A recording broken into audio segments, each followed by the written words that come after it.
The first ever show of Tommy Talks with BG, the GOAT. How are you, mate? Tom, it is a pleasure to be your first guest on Tommy Talks. I am excited. It's been most anticipated. We've been talking about this for 18 months, and your dream finally has been realised. Thanks, mate. It has. We've come a long way since the Super Bowl party at the Sporting Globe. I knew when I met you there that good things are going to happen, and that's exactly what's happening. And mate, we've got a fair story to tell you today, and I thought I'd start with the AFL career. 219 games for the Cats, one of the biggest shoes we've ever seen, and then into NFL. Talk us through the transition from AFL to NFL. Well, Tommy, I've got to say, when I was a kid, the only thing I knew about the NFL was the Super Bowl. That's all you ever really heard about. Don Lane was on the ABC. He used to talk a little bit of NFL for the people that, was interested in it. But for me as a kid, I just wanted to grow up playing AFL. My grandfather played for South Melbourne.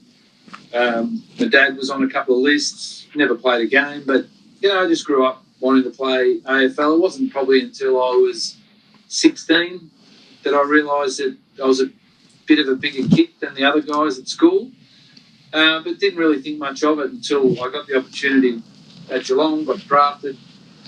Early in my career, I was kicking out from fullback, and Blighty was coaching, and Malcolm Blight loved the Torpedo. He's one of his strengths as a player was kicking a torp, as we know, so he encouraged players to do that. And so I practiced them, and we used to warm up together. I was only a young bloke, him up one end, me up the other. That was our warm-up, kicking 70-metre barrels. It was great. But in 95, Ayresy was coach, and he gave me the licence to kick out from fullback and licence to kick a torp. And if I got onto the first one, I could kick them all day. And if I shanked it, well, that was it. I had to put it to bed for the rest of the day. But eventually, the opposition teams worked it out, and they set up their zones deeper. But we became the best team to get the ball across centre from a kick-in by kicking short and getting our way through it. So it was a bit of a lost art there, but it was 97 when some NFL scouts were in Melbourne. So Eric Mangini, who was a long-term coach, coached a number of clubs, but he's been around the NFL a long, long time. His brother worked in Melbourne. So Eric came out to spend a year with him, and he was coaching the local gridiron team out here. While he was out here, he had a look at the AFL and thought, which athletes would we bring across to the States? But this was like 97, so I was only 24, just made the State of Origin squad, just embarking on my own career when we got the knock on the door saying, you want to work out for the New York Jets? So I did.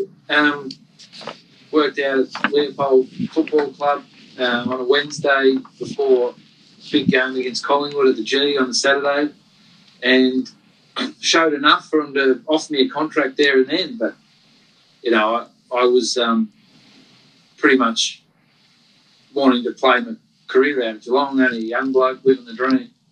But Darren Bennett was in the NFL at that time, so I followed him a bit, just thinking one day I might give it a shot. And that came at the end of 2004 when I was out of contract, and kept in contact with Eric, who was at the Patriots at that point, and brought me in for a workout. I had a workout of the Patriots, the Jets, the Giants, and then the Minnesota Vikings, where Darren was at the time. And there were no guarantees, but the opportunity to use my skill, kicking the football in another sport, in another country, probably the seed was sowed in 97. So it was probably 7 or 8 years in the making. Had no idea what I was getting myself in for. It was a bit daunting at the time because a lot of people couldn't understand the decision I made, but especially from Geelong's perspective. But the majority of the AFL world just said, mate, go for it. You'll kill it. You'll have the time of your life. So a fair bit of support and family support. And then I guess it culminated into an off-season learning how to punt NFL balls with helmets, with pads. And that was a real challenge because it was a completely different technique. You had to get rid of the ball. You only have the ball in your hand for 1.2 seconds to be able to launch the ball. So different shaped ball, did different things in the air. You had 11 guys, tanks running towards you, trying to kill you every time you got the ball in your hand, and you had to trust the guys protecting you, so that's why you had to get it off so quick. But it took some time to adjust. There's no doubt about that. But in training camp, I was up against a veteran who they brought in from another team who was favourite to win the job.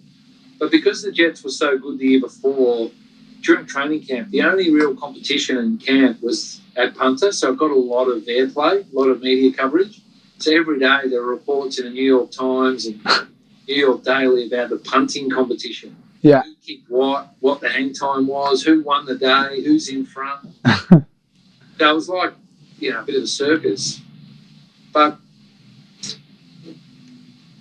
I worked hard on both my punting and my holding for the kicker, and in the end was lucky enough and good enough, and the coaches put the trust in me to do the job. So that's where my NFL career started. Yeah, it's unbelievable. At what point do they get you in? Because I read an article the other day where one of the New England Patriots punters just rolled in. They didn't even say that he made it. He was expecting to get a call to say he was cut. So he just rolled up and it was business as usual. He didn't get cut. So what's the process like, I guess, when they're making the cuts? You know something's coming. You're going to get told you're in or you're out.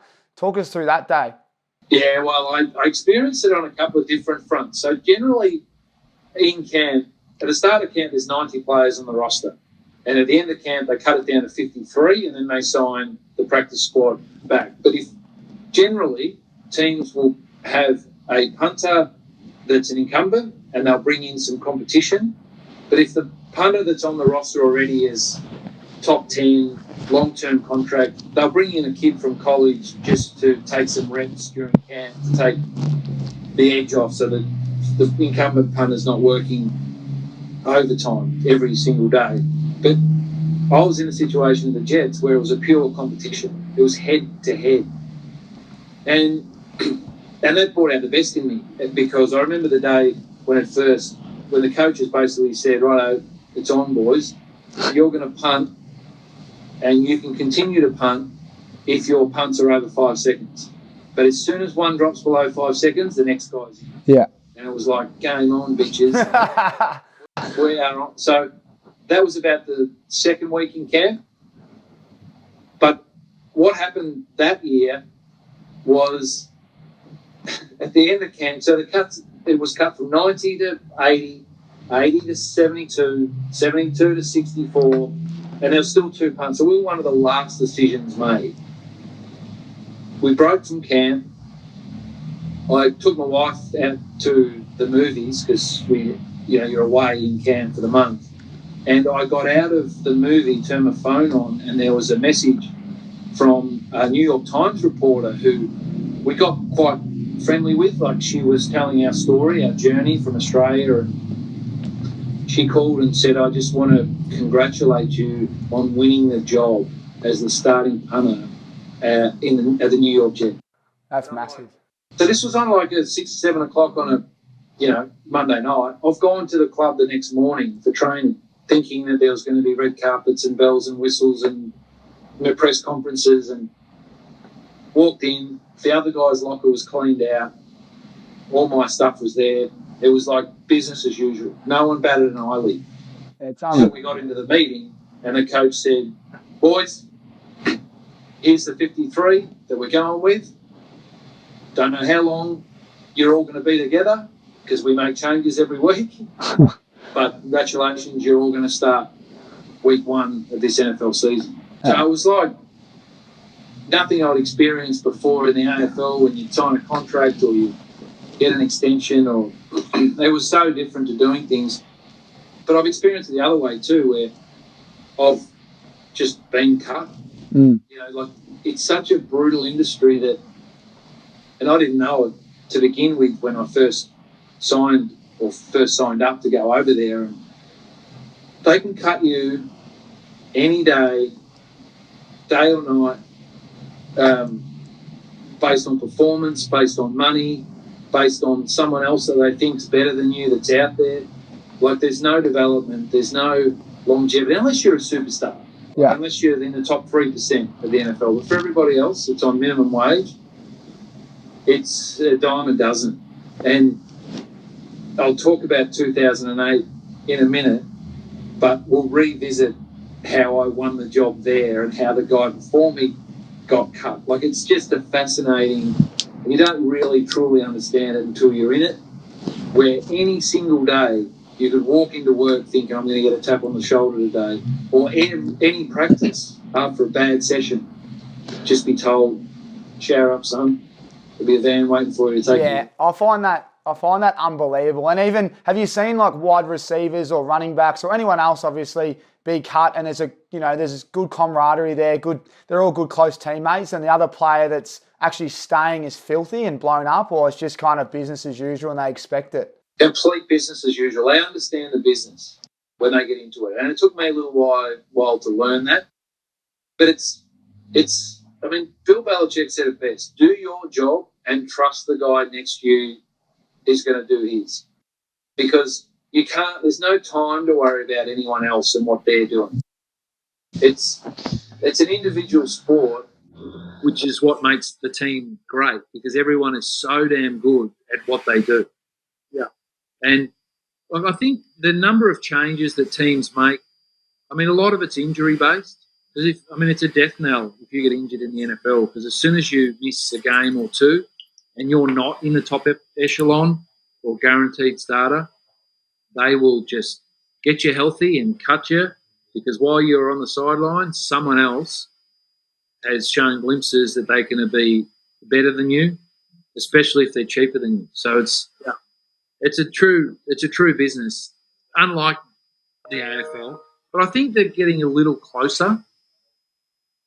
The AFL is becoming a little more like the NFL in the way we see the game and the drafting and free agent.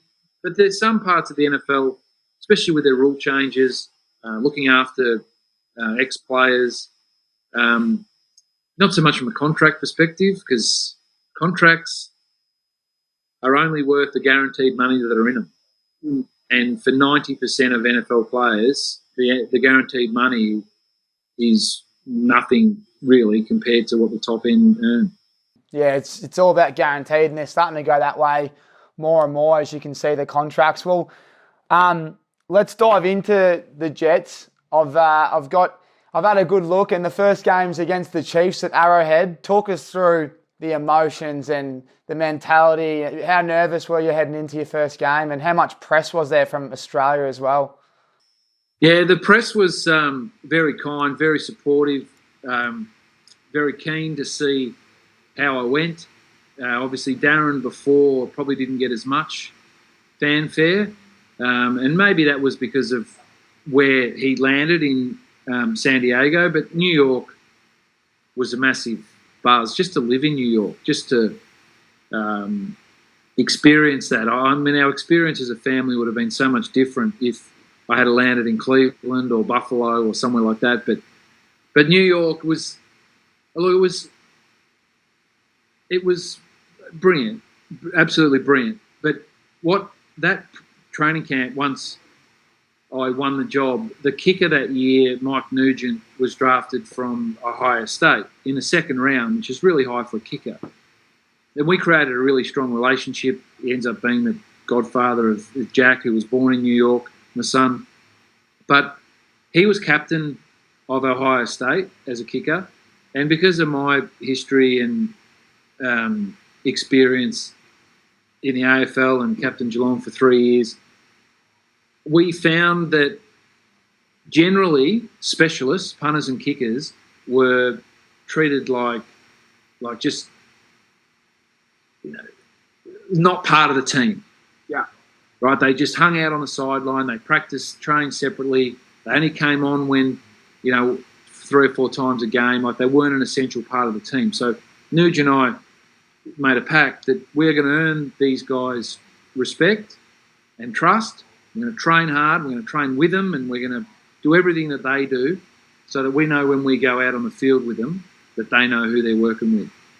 So that was building that camaraderie. And it was very easy as an Australian to have an effect on those guys because they loved it. They loved the accent. They loved the stories. Like, they ate everything up. Like, I'd tell them that I used to ride a kangaroo to school.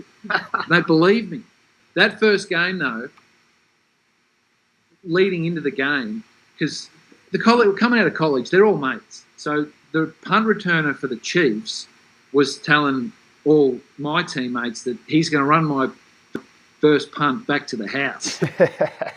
was all going on, but I was nervous as hell. Like, remember it vividly. Like, if you've ever been to Arrowhead Stadium, it's the loudest stadium in the NFL. Those fans are crazy. But the sun was coming in, and it was just, I'll never forget the day, because it was September 11. It was like the anniversary, 4 years after 9/11, and the military and just how sombre it was, really, but the celebration of, I brought a tear to my eye. But that game itself, like, I didn't set the world on fire, but I certainly didn't get a punt return for a touchdown. Yeah. I think I hardly had a return yard on me at all. Like, it was a good feeling to know that you're able to hold your own in the NFL. And look, we had a poor year, 2005 with the Jets. We went 4-12. Herm Edwards, the coach, got sacked. There were a lot of changes because they had been pretty good for a few years. And in some circles, I was voted the MVP because all I did was punt. Because when you're on a team that sucks, you have to punt a lot. Well, that's exactly what I read up, and they rewarded you the next year with a 6-year contract. Now, I'm not sure. Clearly, it wasn't guaranteed because we know what happens a bit later on. But there's a lot of respect there. You're obviously the captain. You're the first person ever to be the captain of 2 sporting, organisations, which is incredible. And you're the first to ever bring out the drop punt. Is that correct? Well, it's correct on the first front that yes, I think as captain of 2 professional sports in 2 countries was not something that I was looking to achieve, but in the States it's very clear that the peers vote for the captains, and there are captains of offense, defense and special teams, and I was thrilled, honoured, so proud that my teammates that I'd been with for only 12 months from another country saw me fit to captain their unit on their team. And it was given that we made the playoffs the next year in 2006, I felt like I had a broader impact than just on the field as a punter who, when I started, they saw me as an outcast. Yeah. Both from where I was from and the position that I played. The second part of that question was? The drop punt. Were you the first to pull it out? The trailblazer? Not correct. Not correct. Okay. No. So this is the biggest thing about the NFL, right? So let's compare it to Australia and the AFL. When someone farts in the AFL, the whole country knows about it. Yeah. Right.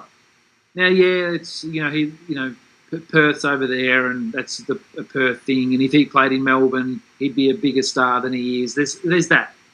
But in the States, there's 32 teams, and every team has got its own market. So it's only unless you're on national TV, so if you're on Sunday night or Monday night football, that the rest of the country doesn't see your team play, right? So Darren did the drop punt from time to time. There were some other punters that had a knuckleball that was similar to a drop punt, but the rest of the country had never seen it before, especially in New York. So when I got it to New York, it's the first time they saw it.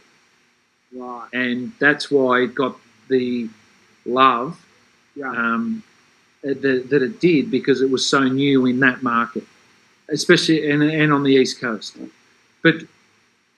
And it actually took a while for the coaches to understand that it could be used as a weapon, because punters in America, strictly before the Aussies started to arrive, was that it was a Torpedo at all time, no matter where you are on the field. So it took a while to earn the trust of the coaches, and we put it in play in certain positions when we were inside 50, and then we backed it up a little bit. But where I did the work to build that trust was at training.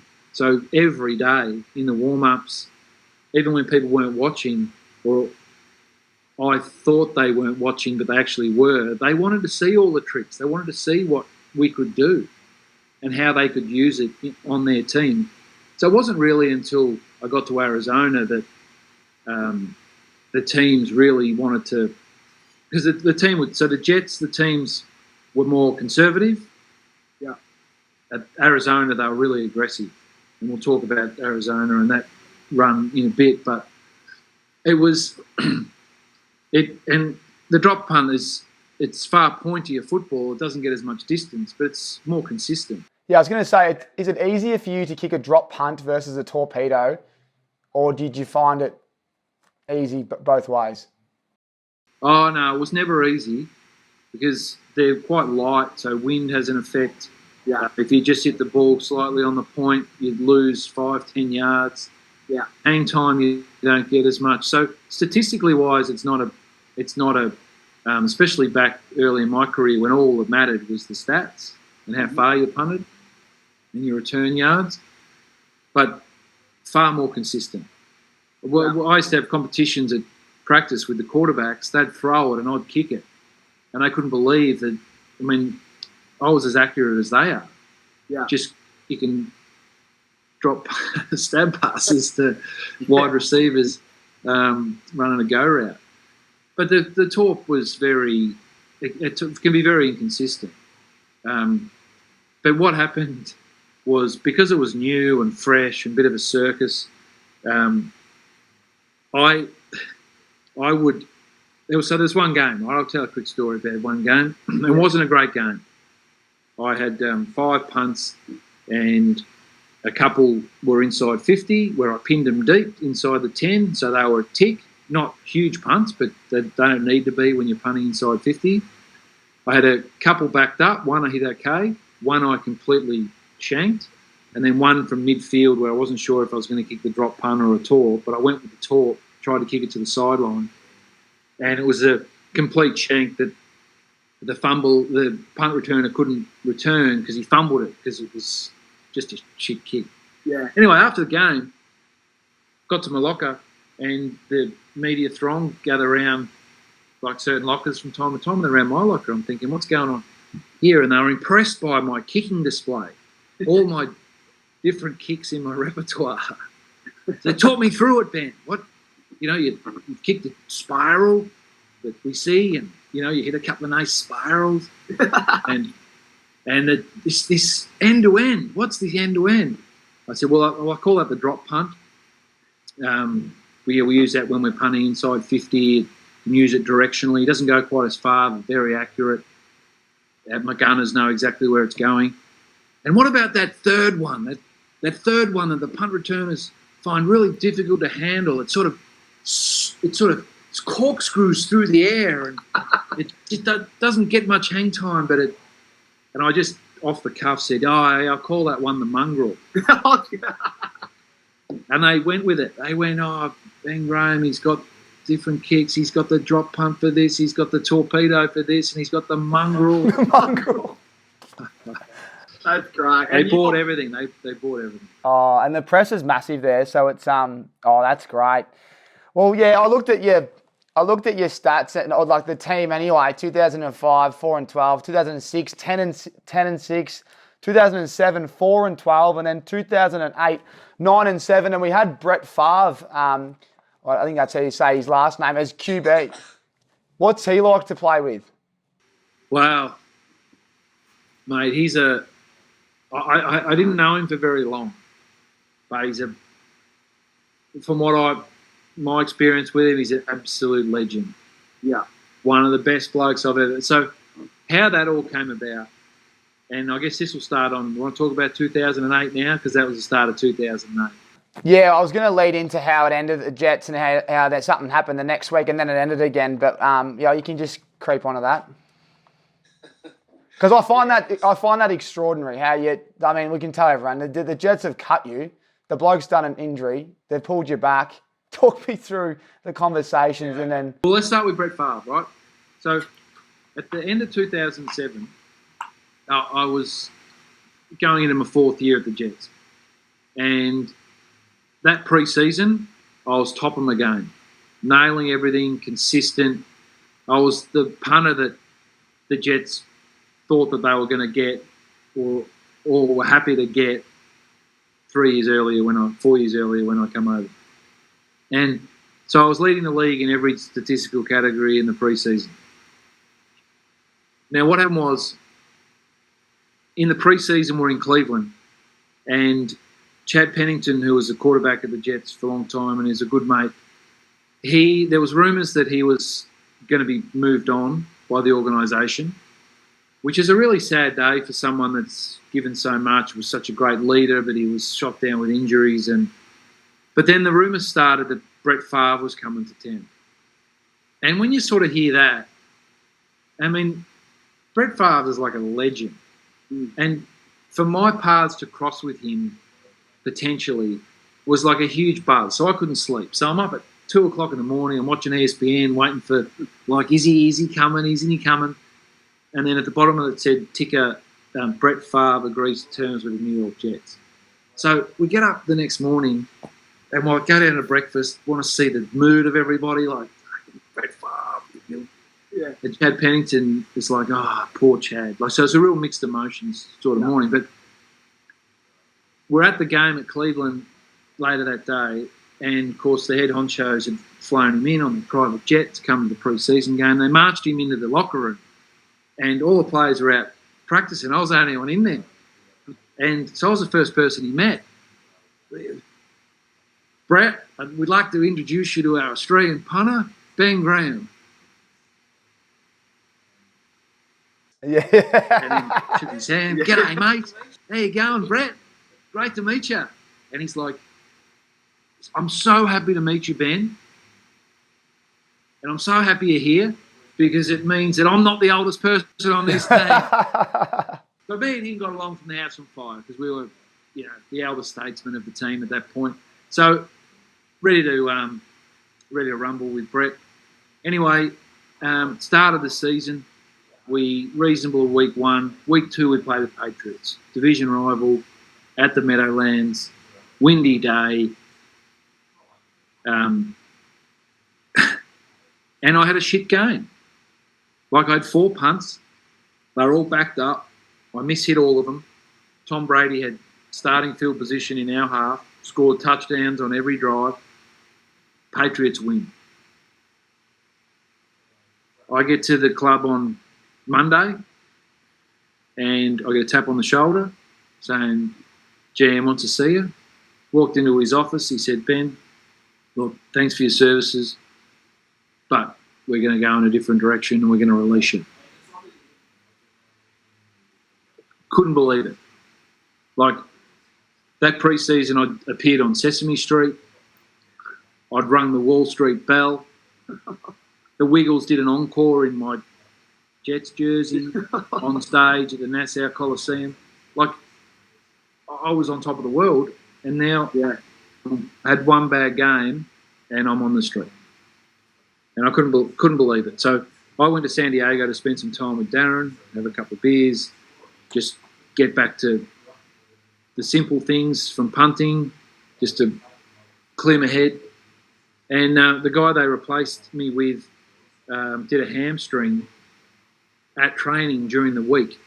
And the funny thing was, the Jets were playing in San Diego week 3, and I was already there. They called me up and said, my agent called me up and said, look, they've been trying to get onto you. They want to re-sign you. And I told my agent to tell him to go and get nicked. And, wiser heads prevailed and said, yes, well, it's an opportunity to get back in the game.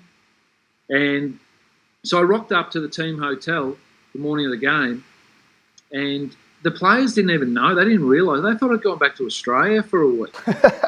Like they seriously had no idea, except for the guys on special teams that knew that Reggie Hodges, who replaced me, did his hamstring. Yeah. And this bastard, yeah. So anyway, but I was back. So we had a good win in San Diego, punted well. We came back week 4, back to Meadowlands, had another win. I'm back. Different attitude. Like, I'm not as invested in everything else now. I'm just understand the game. I'm a hired gun. I need to perform. Yeah. So anyway, got there on the Monday.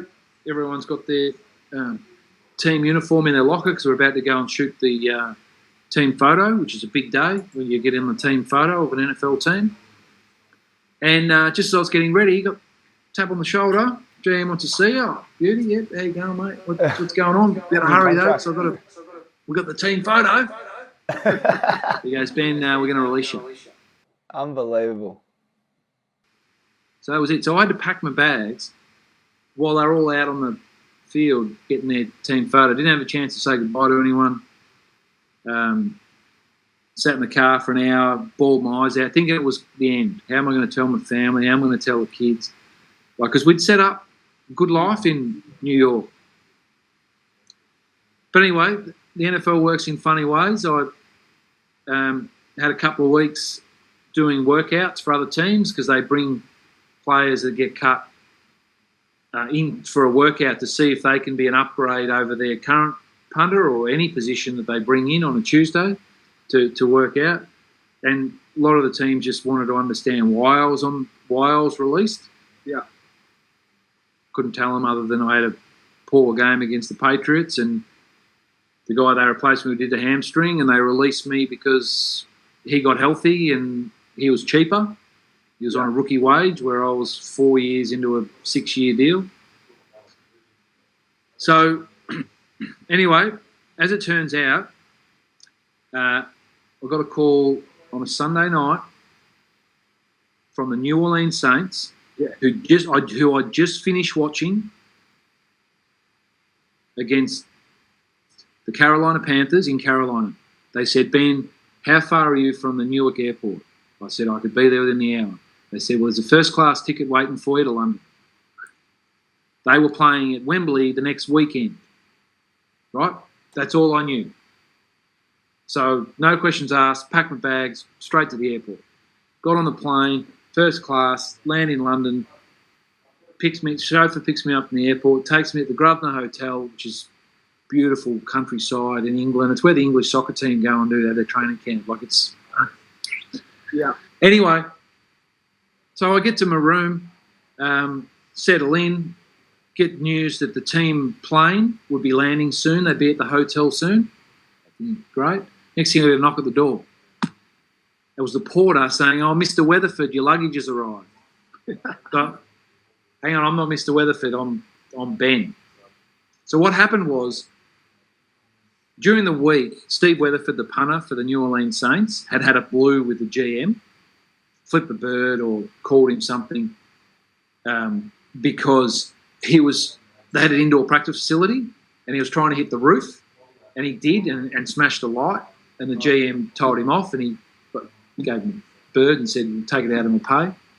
Anyway, he must have had a poor game against the Carolina Panthers, because when he was coming out of the shower, still with his towel on, the GM told him that he was cut and wouldn't be going to London. Yeah? Unbelievable. So anyway, his luggage got there because I was his replacement. I was staying in his room. His luggage still arrived. But anyway, had a great week in London with Drew Brees and all the Saints boys. Had a fantastic time. We won the game on that weekend, played the Chargers, won the game. Got back to New Orleans looking for an apartment, thinking I'm back in the league, I'm at the Saints. What does it look like? Where am I going to live? Like, they're great team, great players. Got a call from Sean Payton. I was with the kicker, and he said, Ben, you come in, we need to have a chat. I'm thinking, beauty, he's going to tell me how good it's going to be to play for the New Orleans Saints. Next thing, Taylor's phone rang. Sean, want to come in and have a chat. He was worried he was going to get the arse. I was thinking that I'm going to be at New Orleans at least for the rest of the year. Never before has a punter and a kicker been cut on the same day, so we can rule that out. So we got in there. Sean Payton sat us down. He said, boys, thanks for coming to London. Thanks for joining us. We're going to cut you both. We're going in a different direction. Oh. Just as simple as that. So I spoke to my agent afterwards and said, what's going on? Like, this is, I get a call, get the first class there, I get put up, spend a week in London, play the game, play well. Like, what's going on? So when they cut Steve Weatherford, it was probably a bit hasty on their behalf, because they then said, well, who's going to punt for us in London? So they went down their list of punters that they had on their shortlist, and the first two didn't have a passport. So I was third. He's from Australia. He must have a passport. Bring him over. They brought me over just because I had a passport for that one game. So, great experience. Yeah. But I'm out of the NFL again. So it's a pretty rocky road. It must be like an emotional roller coaster, and obviously there'd be conversations with your family along the way, and looking for accommodation or somewhere to live, and as you said, setting up shop. But I guess this year. I was telling you earlier today, I can't wait to talk about this year because it had everything. You have a month off roughly, and then you get the most amazing call on December 1 from Arizona. What was that like? Well, my attitude had completely changed. Like, I was almost turning down workouts because I'd been to 6 before, and it was, they fly you in, they take you to the hospital, they jab you and put things on you, and then you go and punt for an hour on end, guys with clipboards and stopwatches, and they're judging you the whole time.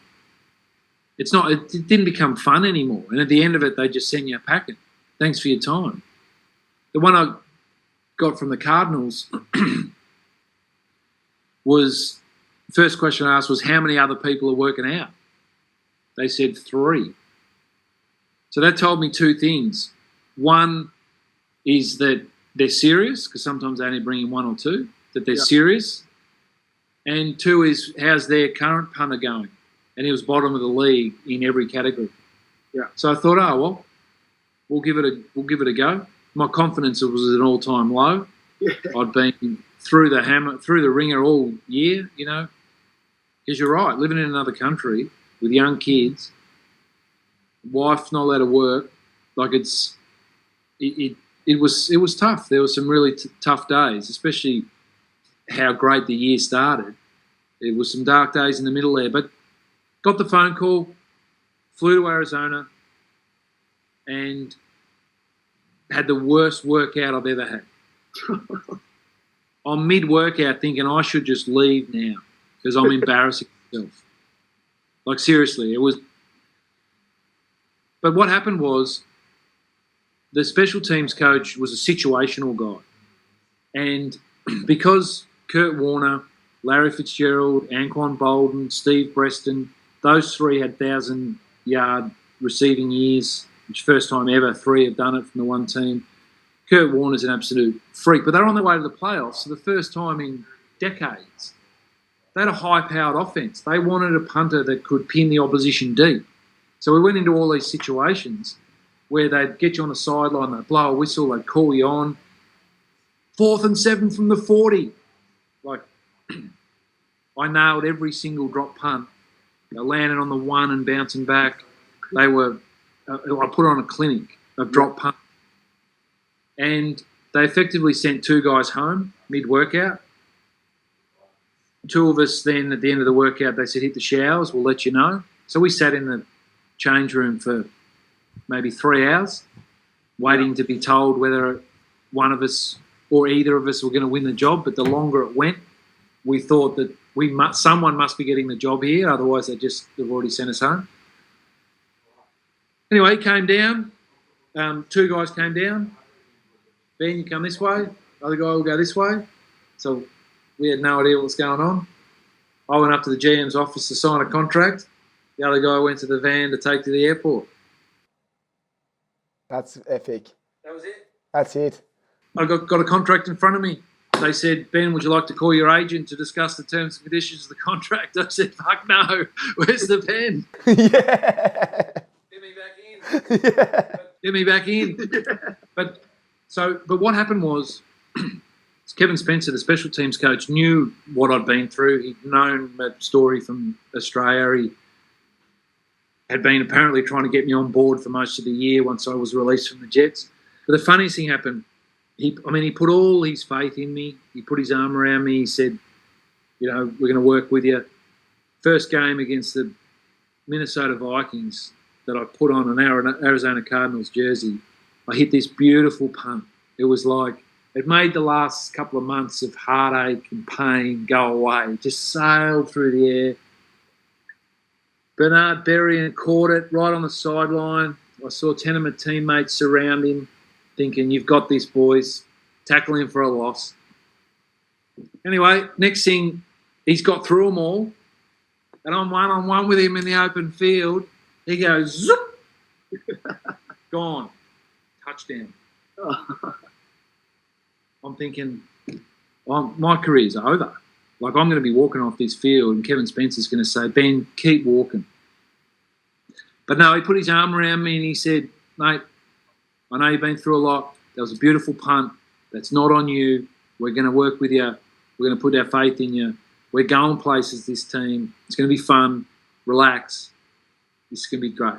And that was all I needed. Someone showed that faith in me, and 4 weeks later we were playing playoffs, and 4 weeks after that we're playing in the Super Bowl. Yeah, it's crazy. We'll touch on it. It's amazing how coaches, I think, as a player, there's a lot of ruthless coaches when sometimes players just need that arm around the shoulder, because we've all had a mare some days, and you keep thinking about your mistakes and you're thinking about the next one. Sometimes you just need a coach to say, mate, you're all right, we don't care, just nail the next one. All of a sudden you start playing better. So it sounds like this bloke's an absolute legend, this coach, the special teams coach. Well, he's an absolute legend of a bloke. He was a shit special teams coach. Oh, right. But that's the art of coaching right there, though, is getting the best out of your players, knowing which ones and when you need to give a hug or give a kick up the arse. And that's, the thing with the NFL is coaches are reluctant to make these connections with players because they know at any point in time they don't want to have that. And I'm not talking about the relationship between Bill Belichick and Tom Brady, or any superstar player and coach at any level. I'm talking about the 90% of players in the NFL that are not on long-term contracts, that they know that they're a dime a dozen, and at any point in time, unless they're performing, can get cut.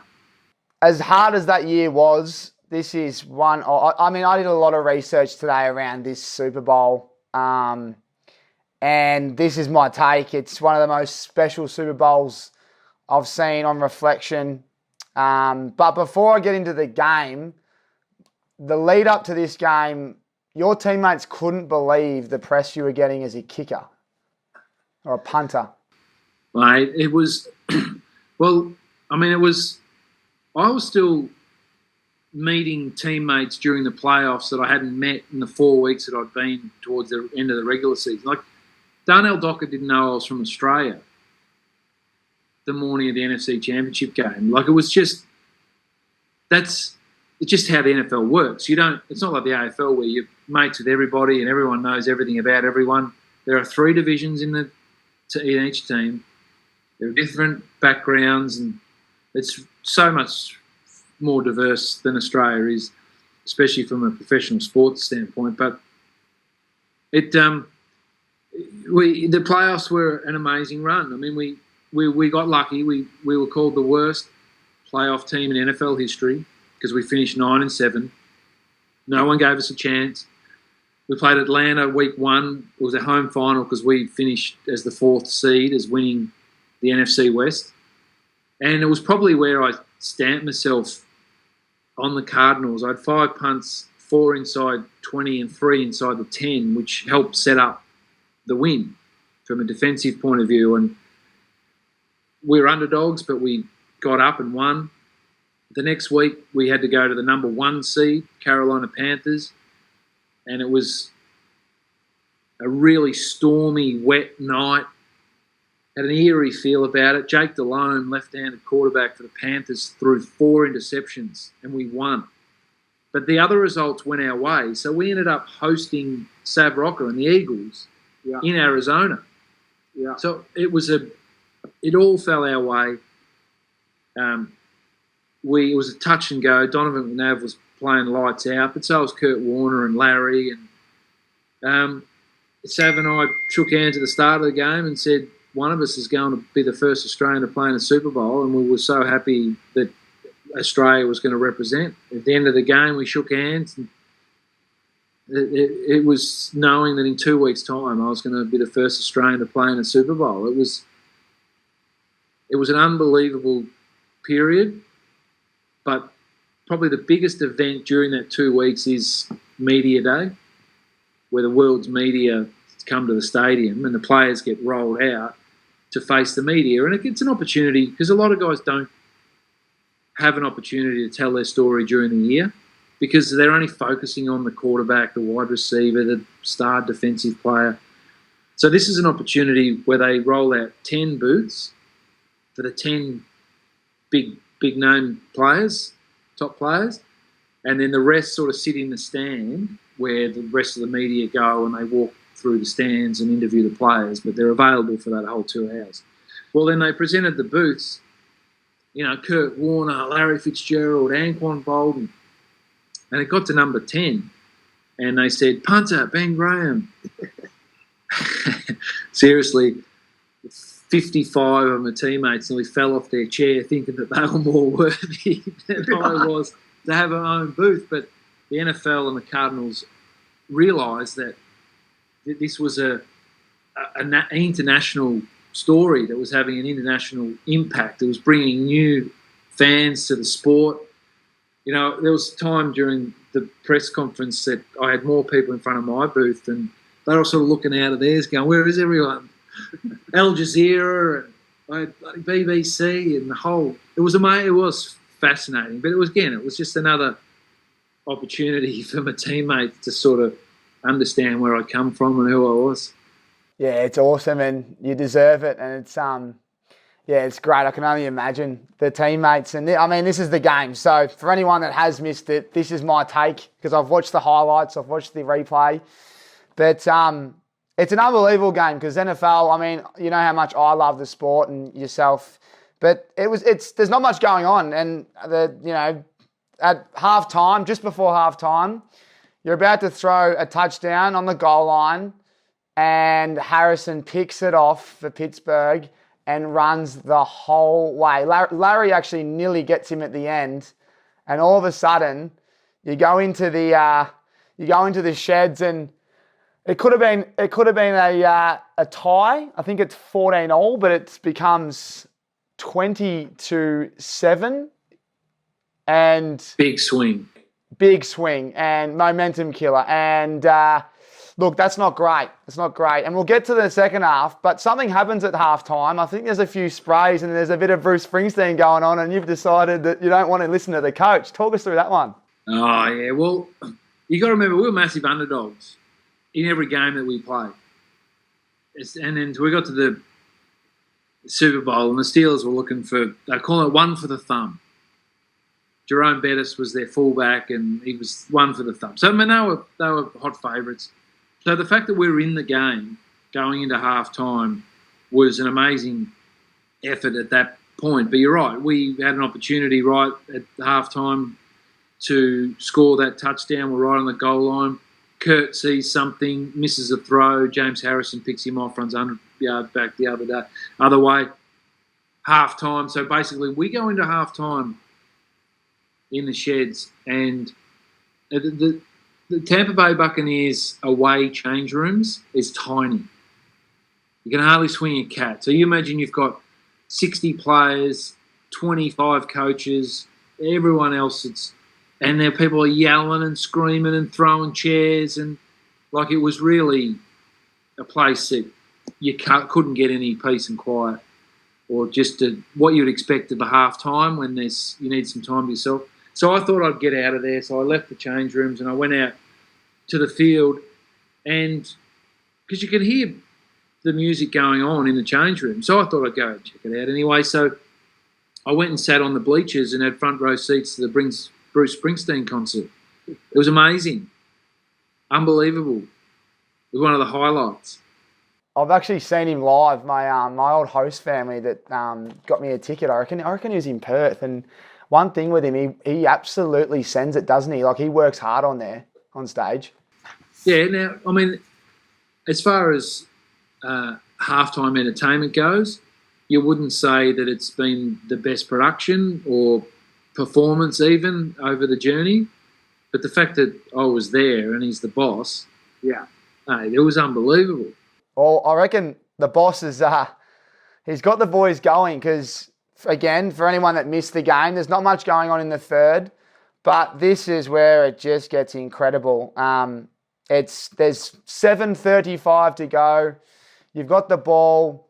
Kurt throws it to Larry. Touchdown. It's now 14-20.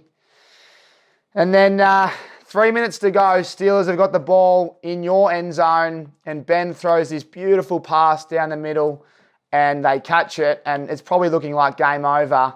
And all of a sudden, the flag comes out, and it's a safety, and it's 2 points to you guys. It's now 16-20, and you've got the ball back with 2 minutes and 35 seconds to go, and Kurt throws the ball down the middle to Larry, and he just runs all the way through. And honestly, when I was watching it today, I just think it's the 5 minutes time to score that many points.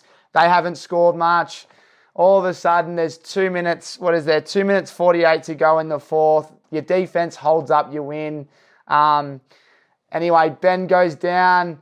He links up with Holmes. They get it to the goal line, and Santonio Holmes gets this freakish catch and gets his toes in with 40 seconds to go, and ultimately it's curtains, and it goes down as one of the greatest Super Bowls ever.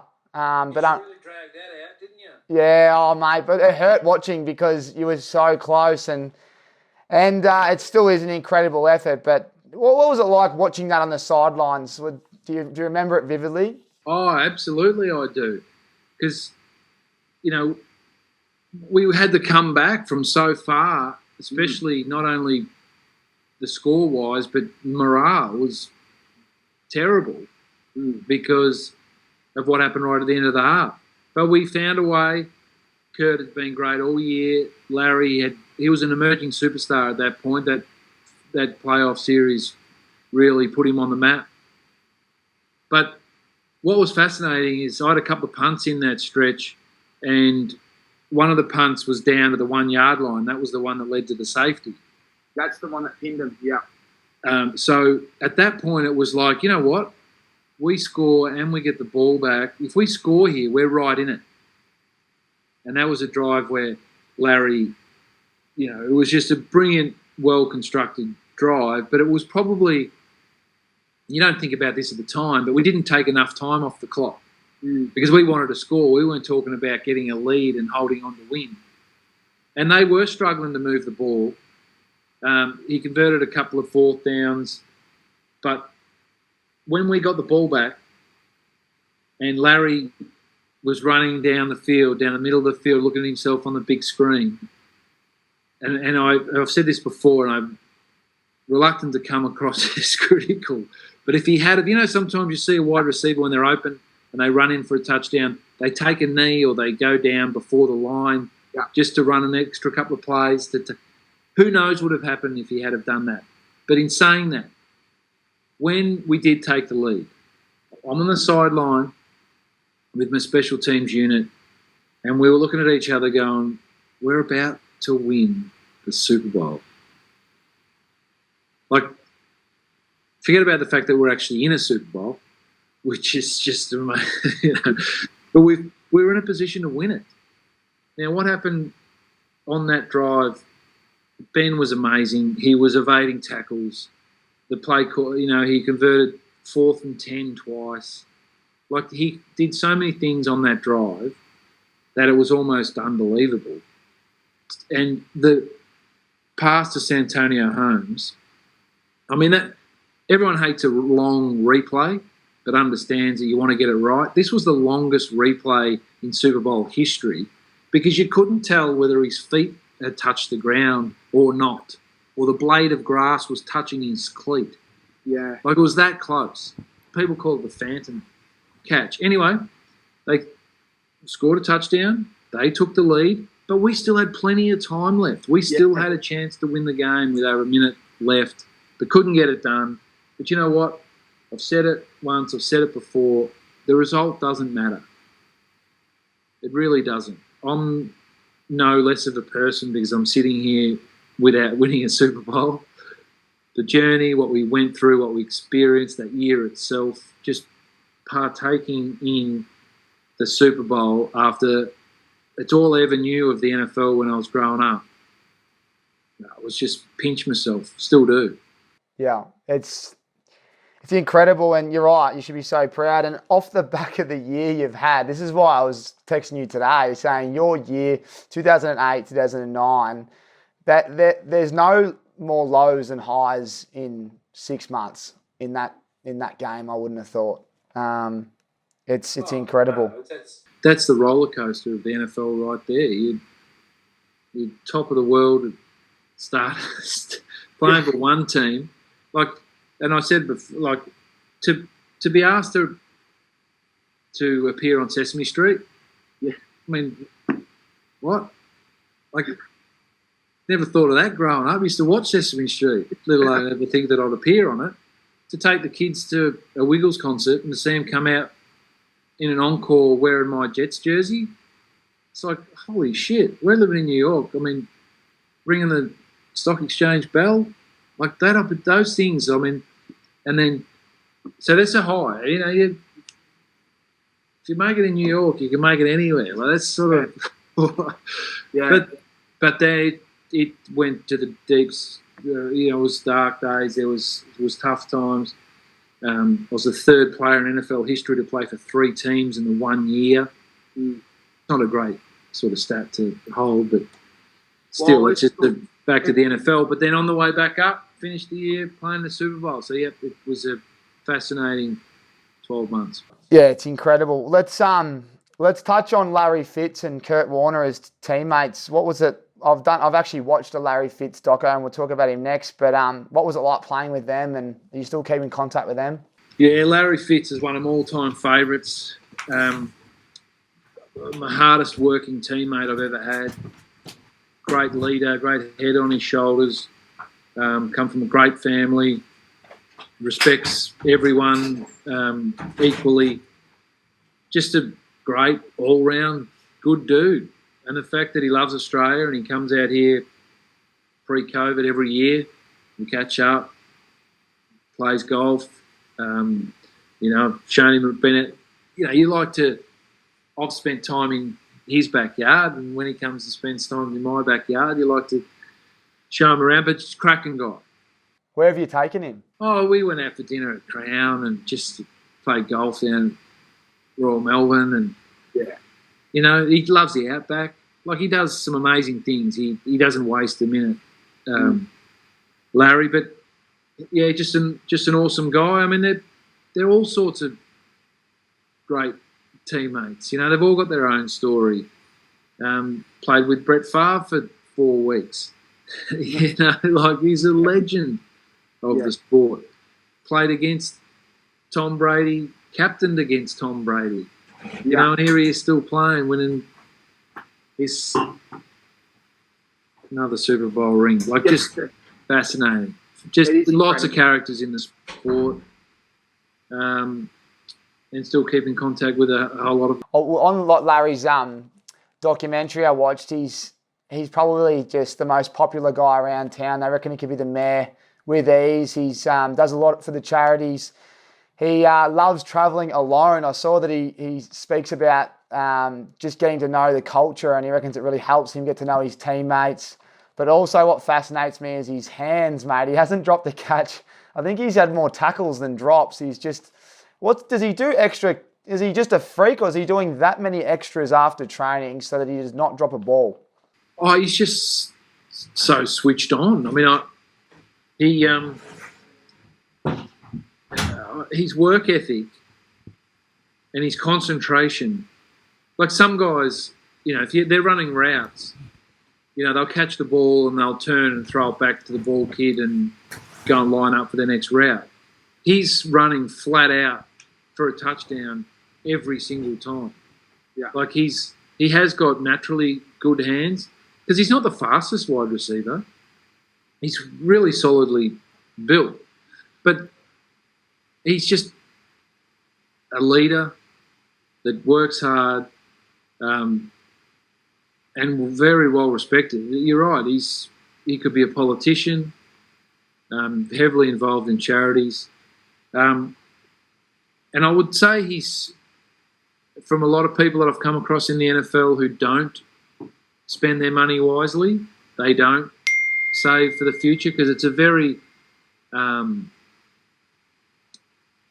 as far as the NFL having little or no guarantee, the way it works is that if you're on a contract, you earn game checks.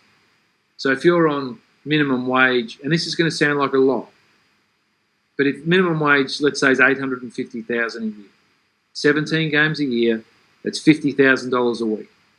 Right now, that seems like a lot. If you're getting a game check every week for $50,000 minus tax, so let's call it $35,000. If you said to people, how would you go living on $35,000 a week? What? Living the dream, right? But what happens over there is you get those 17 game checks.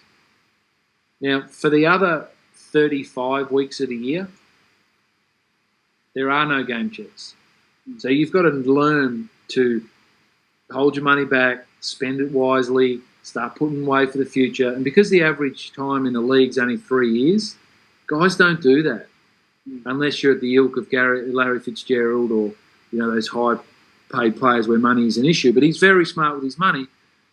But what I love about Larry, one of the things I love about Larry, because I was looking for a car at one point and I asked him, because he used to drive some nice cars. He had a Ferrari, a Cadillac, Escalade. I'd asked him which one was his favourite car because he seems to drive in a different car every day. He said, yeah, well, I like them all. That's why I have one. I drive a different car every day. Is that what I know what day it is? So his garage is stocked full of these beautiful, expensive cars. I said, when he goes back to Minnesota in the off-season, which one does he take with him? He says, I don't take any because I bought 2 of each. I've got a set here and a set there.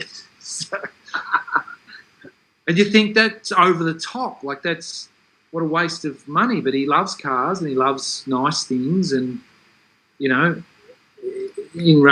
all relative terms, I mean, his nice cars are equivalent to my one nice car. Like, it's... Yeah. Doesn't waste a cent, though, when it comes to how he spends his money, unlike some other NFL players. I've got one more story. I read up that there's a tackle on Amendola. Talk me through that play. I think it was Amendola. You talked about one earlier where you punted it and he's just gone whooshka straight past you. But this time, I reckon you learned from your mistakes and you've managed to spear a bloke. Yeah, well, as I said before, punters and kickers are generally not well respected amongst the NFL ranks because they do their thing over there and they just come on and come off. And we wanted to change that. So the best thing to do was to get amongst it. Get down the field after you've kicked, and if you need to get in on a tackle, then you get in on one. Yeah. But it really largely goes unnoticed until you do something pretty spectacular, which is out of the blue. And I've made a few tackles, and it's probably an AFL thing where naturally you're not, you don't want to be seen to be running the other way. But yeah, Amendola was one. There was a punt returner from the Buffalo Bills whose name escapes me, but at that time he was leading the league in punt return and had the most punt return for touchdowns. And he's only a small guy, and he was being chased. And what happens as a punter, you just sort of coach to not let them back on the inside. Yeah. So if they're going to beat you, they can beat you outside and they'll be pushed out of bounds. Well, I must have had someone that's forced him back in my path, and I just dropped my shoulder and knocked him out clean. Just lying on his back, like with these big white eyes, just like felt so bad, like because I got him right in the.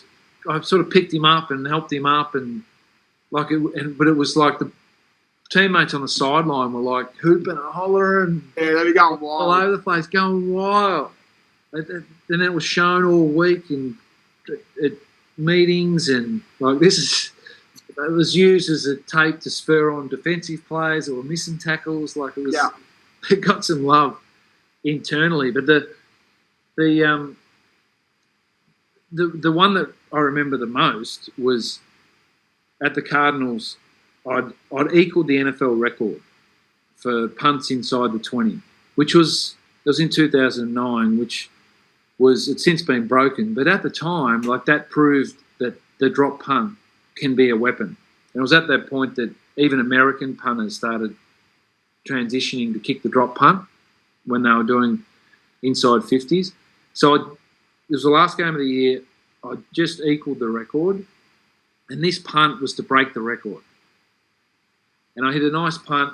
It was inside 20. The guys had their hands on him. I was about to break the record. He got free, and next thing he's out, 1-on-1. And we were down at this point, right at the end of the game. Anyway, so Jason Wright, my fullback, was chasing him from behind. I had him like front on. I could see he was taking his inside. I went the outside against the coach's wishes, but it allowed him to go back into Jason's path. So Jason went to tackle him. I came in second, hit him, stripped the ball. We recovered it, went back down the field and won the game. So everyone's rapt because, we made the tackle, we'd stripped the ball, we'd won the game. But I didn't break the record. Yeah. But records will show that equaling an NFL record is still a feat that I'm proud of. Yeah, it's incredible, mate. You've got what you've done's unbelievable. But I could just imagine they go absolutely wild on the side. Like there'd be no better feeling than just wobbling. You got the helmet on, but walking over and the boys would just be jumping on top of you and getting around you. And I think that's why you were probably voted a skipper early, because got a lot of respect, and doing something like that is probably how you get a lot of respect as a punter. Mate, incredible career in Arizona, and then unfortunately it comes to an end as well, and then you go over to Detroit. What was Detroit like compared to Jets and Cardinals? Yeah, it's a good question. It's probably the thing that cost me was the lockout, the NFL lockout, when the owners locked the players out. Yeah. Everyone went back home, including us, came back to Australia. So when it launched again, everything had changed. All the contracts were null and void. It just didn't feel right. And I had a poor couple of weeks at training camp, got cut. They'd signed a veteran punter. And then I was back on the merry-go-round of trying to get another job. And it was at that point that we'd agreed that it wasn't long before we were going to move back to Australia anyway. The girls were about to start high school. So we did essentially until the lockout ended. But Detroit gave me an opportunity. I went and played the best part of 2 seasons. It was tough being away from the family, but it was a good organisation run by the Ford family, who had an affiliation with through Geelong. But ultimately squeezed out the most I could before a calf injury ended my career in 2012. But looking back, 8 years, the experiences, the journey, it's just so proud that we're able to experience the highs and the lows of living in another country, playing another professional sport. Yeah, and after playing AFL for so long as well, it's incredible. I've a little birdie told me that you might have had one night in Detroit where there might have been a little bit of a carjacking. Is Is there any truth to this? Yes, there is. I don't know how close. I might have put some mayo on it at some point, but I'll tell you exactly how it went down. So, my father-in-law loves watching the shows on the History Channel, or the antique gold, silver and gold. What's the show's called? The Porn Stars. Porn Stars. Yeah. Okay, so he was like, "Wow, Ben, you're in Detroit. You've got to go here. You've got to go there. You've got to go and meet this guy." So I just put in the Google Maps where one of these places were from the facility, from the Detroit Lions facility, and it's a fascinating city, Detroit. I've got a lot of respect for it. It's done some hard yards from the 60s when the automobile industry. It's basically, think of it like a ring. You've got downtown, then you've got this freeway system, and everything on the outside's just countryside. And you've got this ring between downtown and the freeway system that's slums and the houses burnt down, and the city have let it go to rack and ruin. It's sort of 8 Mile and where all that is. But to get from where I was to get to this Porn Stars shop, I had to go through the roughest part of Detroit, and you felt like you were in it. But I was driving in, a nice car. It was Range Rover with all the trimmings, and you can imagine I pulled up at one of those, in America you've got those low-hanging lights, that swing in the breeze, and everything was quiet, and houses, every third house was burnt out or knocked to the ground, and it was kind of eerie. But anyway, I stopped at the lights, and next thing I saw some movement over the house over there, and another guy's coming out of the house there, and it was like there was going to be some sort of gangland war, either that or they were coming to hock the car. So I just locked the doors real quick and put it into drive and just burned through the lights. Because who knows? I mean, you hear some horrific stories, Yeah. Especially around that time in Detroit. It was named the murder capital of the world. Yeah. But anyway, to see, I ended up getting to the antique dealer, and they were filming a show there and then at that time. But it was just, it's what makes Detroit, any city great. It's the people and the history, and that was something that I wanted to invest in, so I know that I could look back on, and not only did I play for the team, but I played for the town. No, it's incredible. I guess the last thing on your career before we go to the last couple of segments to be nice and sharp, but is there anything that you would change or do differently looking back? People used to say that I left Geelong too early and I missed out on the 2007 flag. There's no way I would have still been playing by 2007. If I hadn't have gone to the NFL when I did, I may not have ever have made it. Everything that happened in the States, at times it was tough, but we lived some amazing experiences. My son Jack was born in New York. The kids grew up there effectively. No, I wouldn't, mate. I wouldn't change anything. I enjoyed every minute of it, the good and the bad. Would winning the Super Bowl make me a better bloke? No. Would have my life changed at all? No. No. It's actually, you're spot on, and everything happens for a reason. So, it's good, mate. Well, yeah, thanks for touching on your career. I think now that the career's over, you now focus heavily on the fantasy season. We've set up the Ausmerican Aces with a great bunch of lads. We've all met probably on Zoom, but no doubt our man Regan was best on draft night. You've slotted pick 11, and you weren't too happy about it. Talk us through your strategy with pick 11 and who you've taken off the board early.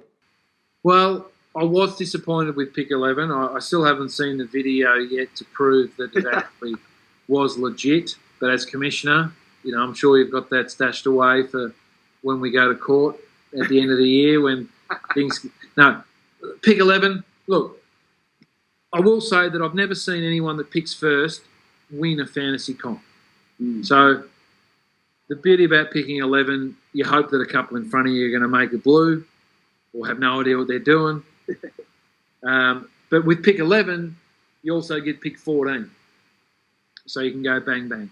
My strategy, and it always has been, was to have a strong running back core. By the time I got to pick 11, 10 running backs had been taken off the board. So I had a decision to get the 11th best running back or the best wide receiver in the draft in Devontae Adams. Okay? I can cop that. I'll get a running back with my next. So then the next running back come off the board, another running back come off the board, and they come back to me. And the next running back on the board I don't rate at all. And I had Tyreek Hill sitting there. And I went, you know what? If I can't load up on my running backs, which I normally would do, I'm going to load up this year on wide receivers. So I've got the best 2 wide receivers in the draft. And I ended up scaling back, some running backs by committee. Yeah, so Chase Edmonds may not set the world on fire. Raheem Mostert might get overtaken by Trey Sermon at one point. Gus Edwards will start for the Ravens now that J.K. Dobbins has gone down. So I think I've got enough there to get me by. I might be looking for a trade at some point. Yeah. But, strong wide receiver. Josh Allen, quarterback, love. Got Hawkinson at tight end, which I rate. Reasonably happy for pick 11. Think I drafted above my 11th pick status. You got to remember, though, that there's a couple of guys in our league that have no idea what they're doing. Week 1's always, who knows what happens in week 1, but let's hope our teams go better than Regan Bayless on a Saturday at Randwick, mate. Hopefully we get... No, Regan won't be watching this anyway. But I knew he was going to have a bad day. I told you, didn't I? Yeah, that was quite funny. Unfortunately, he has had a few winners, Regan, but you've summed up his rides last Saturday, and I think he only had one chance, and he gave it a good ride, but the horse didn't give him much. But I guess that's the best part about our group. If anyone hasn't seen, we've got a great bunch of lads, AFL, NRL, jockeys, yourself, and a spud like me that used to play that runs it. And it's good banter. So anyone that has a fantasy league out there, make sure you tune into our one, and we've set up a Discord chat so you can all get around it. Now, mate, the last couple of segments, this will be quick. NFL predictions. Super Bowl winner will be? Buffalo Bills. Big. And the MVP would be? Josh Allen. And the player to explode this year will be? Ooh, Zach Wilson. I'm going to say Mac Jones. Mac Jones, right. I was going to say, Q, they reckon he's Mahomes, like, according to Romo. So you're saying that he'll be Rookie of the Year? It's going to be tight. I just love this quarterback class. Yeah. You add that to the quality of experienced quarterbacks, but even that next level with Lamar Jackson, Patrick Mahomes, Josh Allen, you've got this new breed coming through that can do a bit of everything. No, it is, mate. It's. I can't wait, honestly.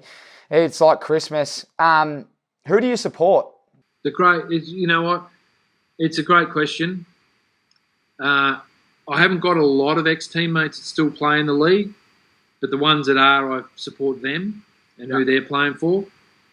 Love the Jets, even though how bad that they've been. They gave him a start in the NFL. Can't stand the New Orleans Saints. They can go and get Sean Payton. Still thank them for the opportunity, though, to play in London. Very humble, yes. The Arizona Cardinals, that ride, their achievements, the Super Bowl. Living in Arizona was our family's best place to live. Mm-hmm. Fantastic spot. Really did enjoy that. And then I follow Detroit because of the relationships. I mean, Matt Stafford, great guy. He's had such a long career. He's still such a young man. They just didn't put the things in the right place around him to make him successful. Now that he's at the Rams, I'm going to love watching what he does. So, yes, I'll follow the Detroit Lions because I used to play for them, but I'll be also supporting the Rams in an extension because Matt Stafford's playing for them. And they're my smoky. Yeah, I think they're a big, I was going to say when you said, I think they're a big chance with their defense, and now they've put him in there. He's good to watch, and they've got a great team. So, and they'll protect him. Yeah, and he's tough as nails. He doesn't even need protection. And I just had a question myself because I had this argument with no context because I never played like yourself. But the fact there was no crowds last year. How much of an impact does that have now this year? Because, like you said, they're changing plays. They can communicate to everyone on the line. When the crowds are there, how much of an impact is that going to have on this season? Oh, all for the better. I mean, there are players 150 players opted out last year. They're not because there were going to be no crowds, but because of all sorts of different reasons. But an NFL's a game that you need a crowd. Yeah, you really do. And towards the end of the year, they had, caps on the crowd, and even, 15,000 in a 60,000 seat stadium is better than none. But if you saw some of the vision from the college games this weekend, Virginia Tech, Wisconsin, mate, the adrenaline if you're running out around there, mate, it adds a whole new layer. Or a layer that we probably didn't appreciate as much when we did have them. But it makes a hell of a difference, especially if you're the opposing offense, because the crowd is so loud. They're trying to drown you out so you can't communicate the plays to your team. So it'll probably have a bigger effect on the younger teams, the rookie quarterbacks. Yeah. And we said last year with COVID through the interrupted preseason, is it's probably going to benefit the more veteran, experienced teams, lack of practice and continuity, and for the teams that don't change as much. Well, they've got to learn to live with COVID this year, obviously, so you won't think that the season will be as interrupted. But the fact that crowds are back, I mean, you think you live in any NFL city and your team only has 8 games at the home stadium, like every game is an event. Oh, yeah.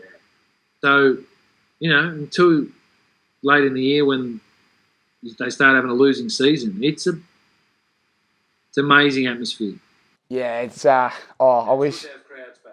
And the tailgating and all. Oh, mate, it's exciting. I think we're 3 days out. Here we go. The last segment, Tommy's 10. These are random questions, quick fire. Best place to visit in the US? Oh, that's a good question. I'm going to say young family, Disneyland. The greatest quarterback you've played with? Brett Favre. Now, who is the greatest player you've played against? Tom Brady. Your best mate from the NFL? Mike Nugent. I don't know who Mike is. Can you help me out? Mike, he was the kicker that was drafted in 2005 in the second round to the Jets. We hit it off straight away. We are in contact. This is a true story. The other day I heard a song on the radio. It reminded me of training camp 2006, walking onto the field before practice with him every day of training camp. Same playlist, same song. I'm pulled over from the side of the road. I'm texting him. Mate, you wouldn't believe it. I've just heard the song. I thought of you. I'm just about to press send. He sent me a photo of his son that was just born an hour earlier. Oh, wow. Mid-text. Yeah, that's crazy. Anyway, he's had a long career. Still keep in contact. Godfather of Jack. Good fella. How many more years does Larry Fitz have? I think he should retire. The writing's been on the wall. He didn't get the ultimate success, but he's had a fantastic career. I'm never going to say never for him because there's probably an opportunity. Let's say mid-season, Kyler Murray fires up. DeAndre Hopkins is going great guns. Looks like they're onto a playoff run. Next thing, they have a couple of horrific injuries.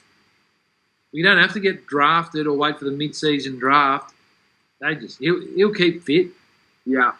Larry, you want to come back in and help us go all the way? Yeah, it could be a story. He only lives around the corner. 7-5. Oh, that's great. What year will an NFL game be played in Australia? We've spoken about this together. What year are we going to get it down under? Before COVID, I would have said 2030, but who knows now? Yeah. They got a lot of scaling back to do. The London experiment, one that I was a part of for the Saints, they got it up to about 5 games per year at Wembley. Who knows when they'll go back? What is the longest punt you've ever recorded, distance-wise and height? My best recorded hang time was 5.8. And there's probably guys that have kicked, but you don't really kick. The average hang time in the NFL is about 4.5 seconds. Yeah? Yeah. So what they say is if you're going to punt the ball 45 yards, it needs to have 4.5 second hang time. If you're going to punt the ball 50 yards, it needs to have 5 second hang time. So that's sort of the relationship. Yeah. So if you're kicking the ball 30 yards with 5 seconds, that's no good to anyone. If you're kicking the ball 60 yards with 4 seconds hang time, you've got these world-class athletes returning the ball with plenty of grass in front of them. Good luck. Yeah. But no, everything's recorded during practice. My best punts were in practice because in the game, they're just harder to replicate, especially because the balls that they use in a game just come straight out of the bag and pumped up. The ones you use at practice have been worked in a little bit, little pumpkins. Yeah. AFL Grand Final or Super Bowl? Yeah. Again, I don't want to be disrespectful to the AFL, but an NFL regular season game has got as much hype as an AFL Grand Final in the city that you play in. I grew up wanting to play AFL and win an AFL Grand Final, and during my time we weren't good enough to win one. But in all things being equal, the NFL Super Bowl by far and away outweighs the AFL Grand Final. Yeah. And my last question, great man, is if you could draft one current AFL player right now to punt in the NFL, who would it be? Ooh. Well, things have changed. You remember since Sav and I sort of got into the league, and Darren before us, they go through college now. So